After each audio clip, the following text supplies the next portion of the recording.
ہندوستان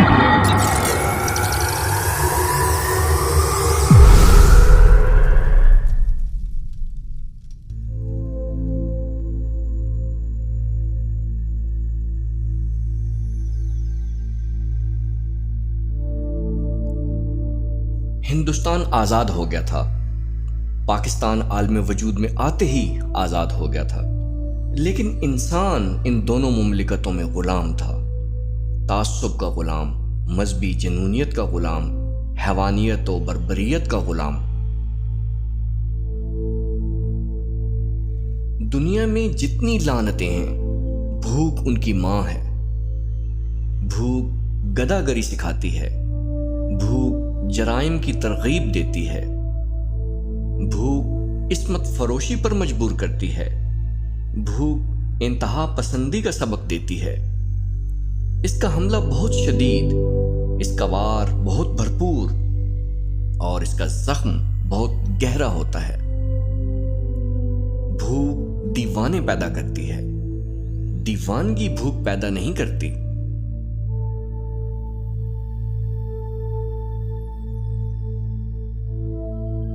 مجھے امید ہے کہ ایک دن لوگ سمجھ جائیں گے کہ انگلش صرف ایک زبان ہے، ذہانت ماپنے کا پیمانہ نہیں۔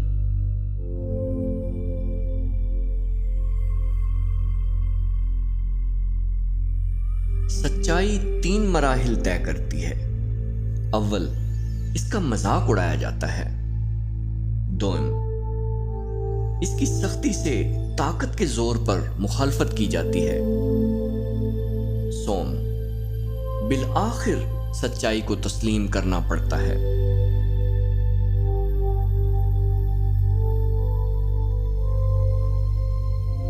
ہر وہ لاچار احمق جس کے پاس فخر کرنے کے لیے کچھ نہ ہو، ایک آخری کوشش کے طور پر اپنی قوم پر فخر کرنا شروع کر دیتا ہے۔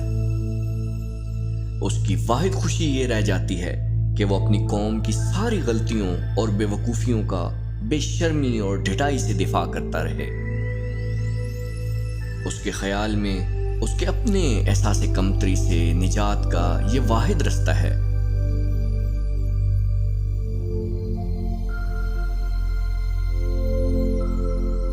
دل کی ہر بات نہیں کہی جا سکتی، شاید اسی وجہ سے خدا نے خاموش آہیں اور سسکیاں بنائیں، آنسو پیدا کیے، طویل نیند بنائی، اور اسی خاطر ہی بے کیف مسکراہٹ اور وقت الوداع ہاتھوں کو ہلانے کا سامان پیدا کیا۔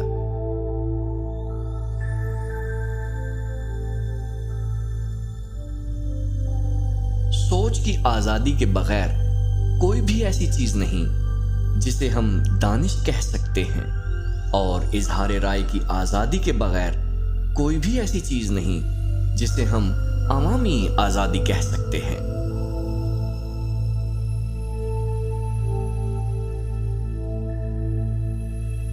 مرد عموماً بزدل عورتوں کو پسند کرتے ہیں تاکہ ان کی حفاظت کر کے ان کے آقا بن سکیں۔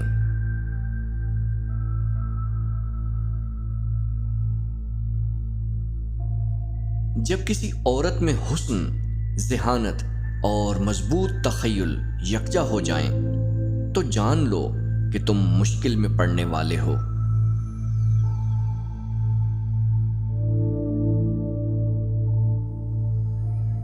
اگر تم اپنی موت کے بعد قصہ پارینہ نہیں بننا چاہتے تو تم پر لازم ہے کہ کچھ ایسا لکھو جو پڑھے جانے کا مستحق ہو، یا کچھ ایسا کرو جو لکھے جانے کا مستحق ہو۔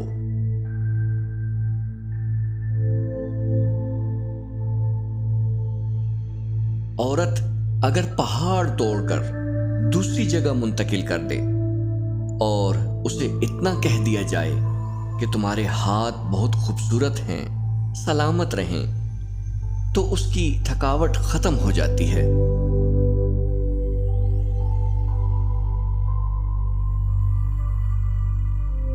جینا دنیا کی نایاب ترین چیز ہے۔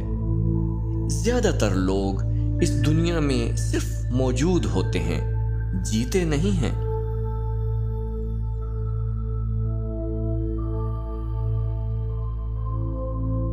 جدائی کی گھڑی تک محبت اپنی گہرائی سے ناواقف رہتی ہے۔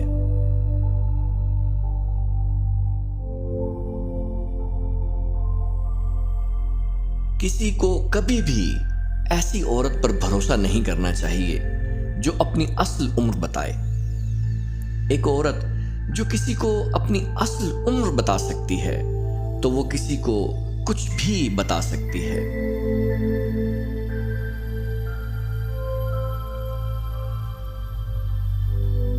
جانتے ہو، جب کوئی نوجوان اداس رہتا ہے تو اس کی اداسی کی صرف 2 وجہیں ہوتی ہیں، یا وہ عشق فرمانے کی حماقت کر رہا ہے یا اس کا بٹوا خالی ہے۔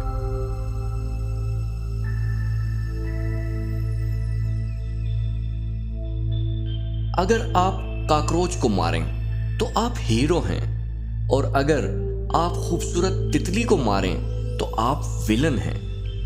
اخلاقیات بھی جمالیاتی معیار رکھتی ہیں۔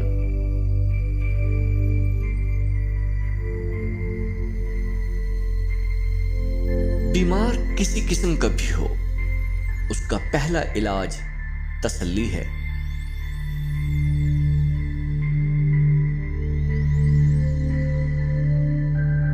مجھے محبت سے لبریز نگاہیں قبرستانوں اور ہسپتالوں کی دہلیزوں کے سوا کہیں نظر نہیں آئیں۔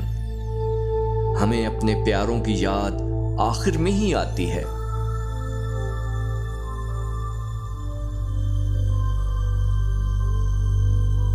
ہو سکتا ہے انسان پر نازل ہونے والی تمام رحمتوں میں موت کا مقام سب سے اعلیٰ و عرفہ ہو۔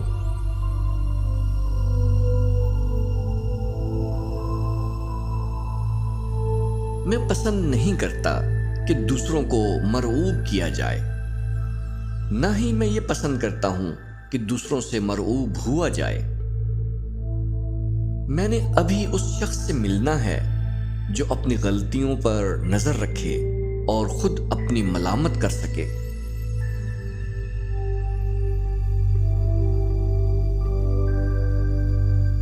میں نے سفر کے پہلے دن سے ہی تمہاری کشتی میں سوراخ دیکھ لیا تھا، لیکن میں نے یہ سوچ کر تمہارے ساتھ سفر کرنے کا فیصلہ کیا ہے کہ محبت میں معجزے بھی تو ہوتے ہیں۔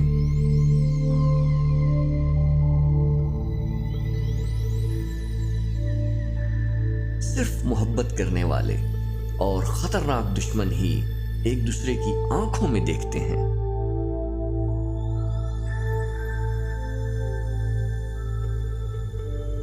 مصنف ہوا میں کلے بناتے ہیں، قاری ان کلوں کے کمروں میں رہتے ہیں، اور پبلشر ان کمروں کو کرائے پہ چڑھاتا ہے۔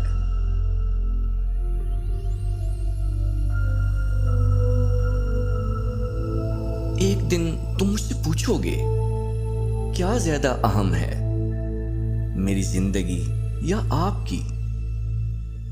میں کہوں گا میری، اور تم مجھ سے دور چلے جاؤ گے یہ جانے بغیر کہ تم ہی تو میری زندگی ہو۔